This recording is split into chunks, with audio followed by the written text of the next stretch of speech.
Bibigyang pagkilala ang mga natatanging pangalan hindi lang sa mundo ng boxing kundi sa iba pang sports sa ikalawang edisyon ng Pacquiao Elorde Awards.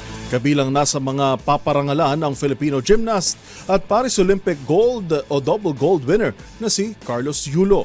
Ang mga detalye sa report ni Matchpoint, Millie Borja. Paparangalan ng mga pinakamahuhusay na boksingero sa Pilipinas mula sa amateur hanggang professional sa ikalawang edisyon ng Pacquiao Elorde Awards sa darating na March 20 sa Okada, Manila, Parañaque City.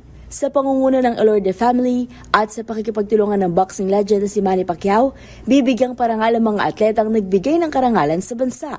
Si Pacquiao, na miyembro ng Elorde Hall of Fame, ay 7 beses naging Boxer of the Year sa nasabing award noong kasagsagan ng kanyang karera. Ayon kay Liza Elorde, hindi lang mga boksingero ang paparangalan ngayong taon. Bibigyan din ng Sports Hero Award ang Paris Olympics double gold winner na si Carlos Yulo, pati yung mga Paris bronze medalist na si Nesty Petesio at Ira Villegas. Sa kabuuan, nasa 70 parangal ang ibibigay, kabilang ang Best Manager, Best Trainer, Boxer of the Year at Fight of the Year. Kasama sa mga pangunahing awardees sina Melvin Jerusalem, ang WBC Minimum Weight Champion, at si Pedro Taduran, ang IBF Minimum Weight Champion.